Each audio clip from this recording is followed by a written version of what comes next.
सबसे पहले champions trophy के टिकट्स की फरोख्त के हवाले से शायकीन की बढ़ती हुई दिलचस्पी को किस तरह से आप देख रहे हैं? बहुत अरसे बाद पाकिस्तान आईसीसी का कोई इवेंट होस्ट करने जा रहा है, लग रहा है कि स्टेडियम्स हाउसफुल ही होंगे।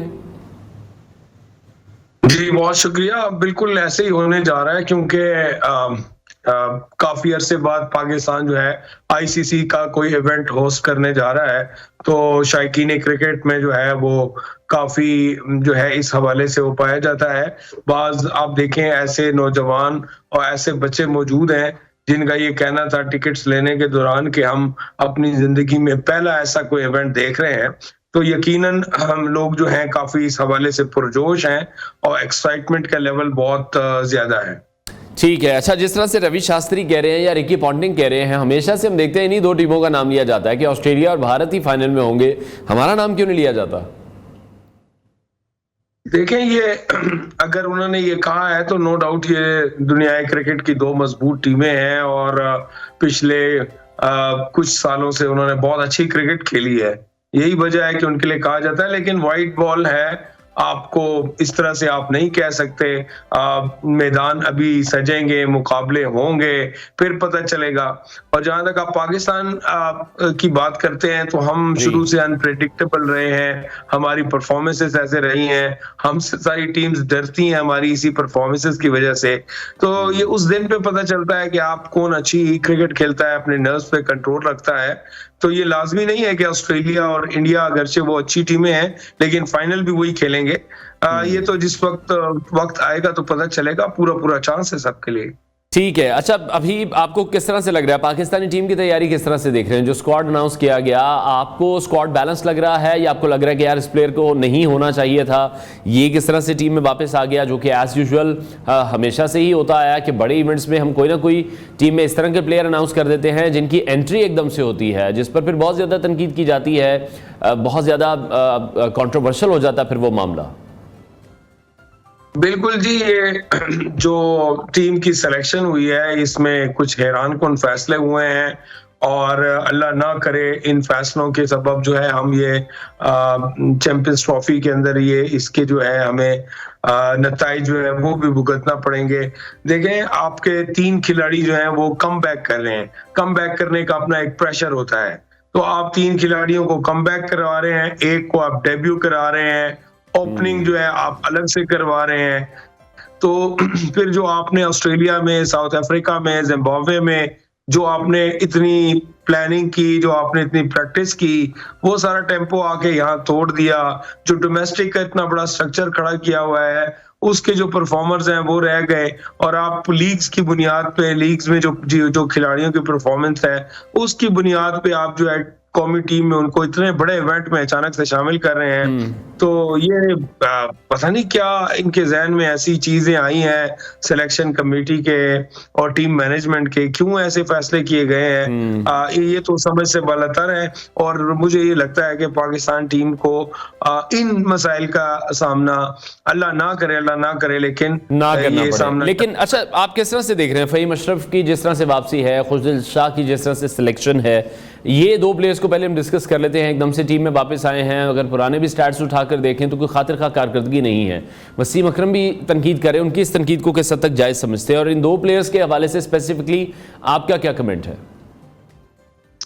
देखें, सिर्फ वसीम अकरम ने तनकीद नहीं की, सारे क्रिकेटर्स और सारे शायकीन क्रिकेटर जो शायकीन क्रिकेट जो हैं वो इसके ऊपर बात कर रहे हैं और बात करनी बनती भी है। फ़हीम अशरफ काफी अरसे से टीम का हिस्सा नहीं है और उन्होंने जाके नो डाउट बांग्लादेश की जो प्रीमियर लीग है उसमें 300 के करीब रन्स किए हैं, 297-98 17 आउट किए हैं। इस बुनियाद पे आपने उनको टीम में शामिल किया है। लेकिन देखिए, एक टीम कॉम्बिनेशन होता है, एक टीम का माहौल होता है, आप एक कॉम्बिनेशन लेके चल रहे होते हैं, अचानक से आप एक खिलाड़ी का कम बैक करा रहे हैं। इसी तरह खुशदिल शाह का भी है, नो डाउट वो हार्ड हिटर है, वो अपनी बारी से जो है वो इम्पैक्ट क्रिएट कर सकते हैं, लेकिन उनको भी आपने काफी अरसे से टीम से बाहर किया, अचानक आपने उनको टीम में शामिल कर दिया हुआ है। वो टीम के साथ जेल होने में और उनको साथ लेके चलने में मसाइल होंगे। एक वजह इनकी ये समझ आती है कि ऑलराउंडर्स हैं हमारे पास, ऑलराउंडर्स की कमी है। एक सलमान अली आगा हमारे साथ अवेलेबल हैं और उनके बाद आमिर जमाल की कोई खातिर खा परफॉर्मेंस नहीं रही। इस बुनियाद पे इनको शामिल किया गया है, लेकिन अचानक से इस तरह टीम में ले आना इसके शायद उस तरह से नताइज हमें हासिल ना हो सके। ठीक है। अच्छा, दूसरी तरफ उस्मान खान हैं जिन्होंने एक भी वनडे मैच नहीं खेला है और अब वो चैंपियंस ट्रॉफी का हिस्सा बन चुके हैं। उनकी अगर पिछली परफॉर्मेंसेस भी देख रहे हैं, जब वो टीम का हिस्सा भी रहे हैं, तो उस वक्त भी वो खातिर खा कारकर्दगी नहीं दिखा सके, सिवाय उसके जो फैसलाबाद में चैंपियंस कप हुआ था।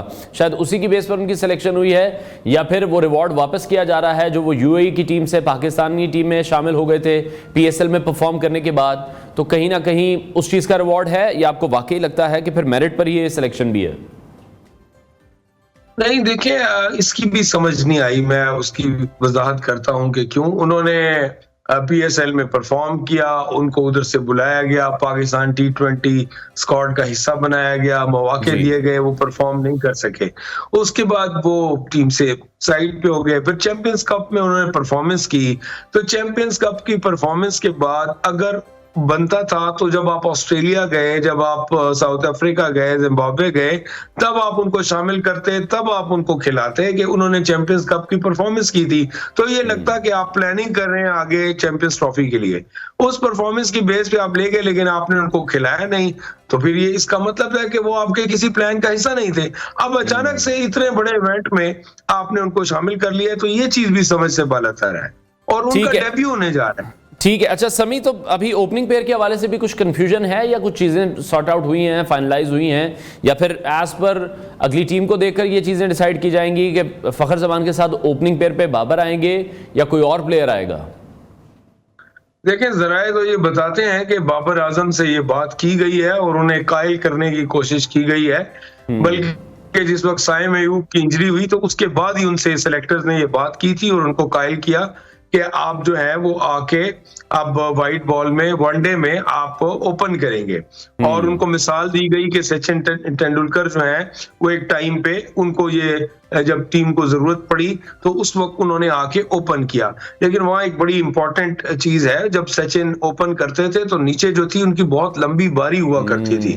उनके पास संजय मंजरेकर होते थे, अजरुद्दीन होते थे और इस तरह के सारे बड़े नाम होते थे। बाद में आगे फिर जी बिल्कुल, राहुल द्रविड़ थे, फिर बाद में वीरू थे, फिर आके बाद में युवराज आ गए।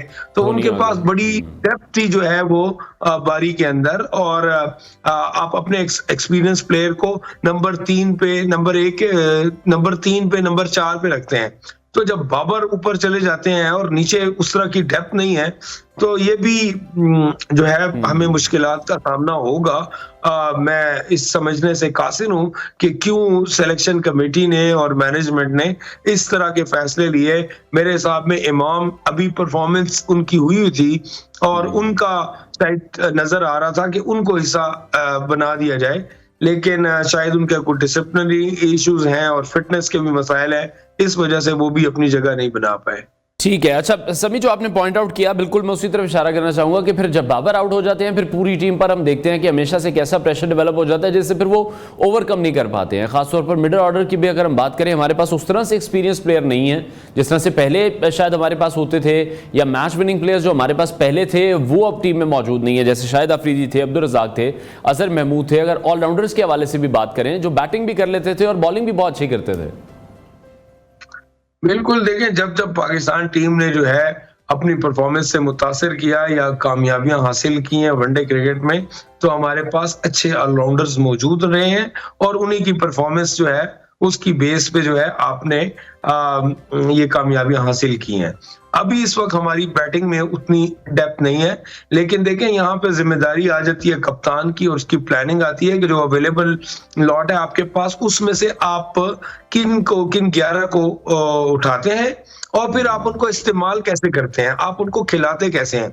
आप 92 वर्ल्ड कप की मिसाल ले लें, हमारे पास 5वां बॉलर नहीं था, लेकिन हमारे कप्तान ने इस तरह से अपनी 11 को चुना और 11 के बाद उनको इस्तेमाल ऐसे किया, यूटिलाइज ऐसे किया कि आप वर्ल्ड कप जीत गए। इसी तरह आपका यूनुस खान जो है जब T20 का वर्ल्ड कप जीते, तो उस वक्त भी जो है उन्होंने कुछ सीनियर्स खिलाड़ियों को बिठाया, यंगस्टर्स को वो लेके गए थे, उन्होंने कॉम्बिनेशन बनाया और उस कॉम्बिनेशन के बाद जो है वो वर्ल्ड कप जीत गए। तो यहाँ पे भी जो है रिजवान का इम्तिहान होगा, उनकी जिम्मेदारी बढ़ जाएगी, वो 11 अच्छे से सिलेक्ट करे, प्लानिंग करे, उनको कॉन्फिडेंस दें। एक चीज मुझे नजर आती है कि आप जब शाहीन, नसीम और हारिस के साथ खेल रहे होंगे और अबरार अहमद जो आपके जेन्युइन स्पिनर हैं, उसके बाद 5वें पे आपको प्रॉब्लम आएगी। मेरे ख्याल में यहाँ पे इनका ख्याल है कि सलमान अली आगा जो 11 से लेके 40 के बीच के ओवर्स हैं, 5 शायद वो करें और 5 आपका एक ऑलराउंडर जो आप खिला रहे हो, चाहे वो खुशदिल हो या फहीम अशरफ, उनसे आप शायद करवाएंगे। वहां पे हमें प्रॉब्लम या मसाइल नजर आते हैं थोड़े। ठीक है समी, लास्ट कमेंट बस मैं आपको चाहूंगा, दुबई में होने वाले पाकिस्तान और इंडियन जो मैच है, इंडिया का सबसे बड़ा मैच होता है पूरी दुनिया में, 1 घंटे में टिकट सेल हो गई हैं। तो आए दिन हम देखते हैं कि जब भी पाकिस्तान इंडिया का मैच है, नए से नया रिकॉर्ड ही बनता है। एक बार फिर से बड़ा टाकरा हम सबको ही देखने को मिलेगा। नो डाउट ये पाकिस्तान जो है एक तो इंडिया के ना आने की वजह से थोड़ा माहौल जो है थोड़ा सा अजीब हुआ, और दूसरा पाकिस्तान जो है अपने टाइटल का दिफा कर रहा है और लास्ट चैंपियंस ट्रॉफी की इंडिया की कोई यादें बहुत अच्छी नहीं है। तो इन सारी चीजों को देखते हुए शायकीन क्रिकेट बहुत ज्यादा पुरजोश है और हम उम्मीद करते हैं कि अच्छी क्रिकेट देखने को मिलेगी, ये वन साइडेड गेम नहीं होगी।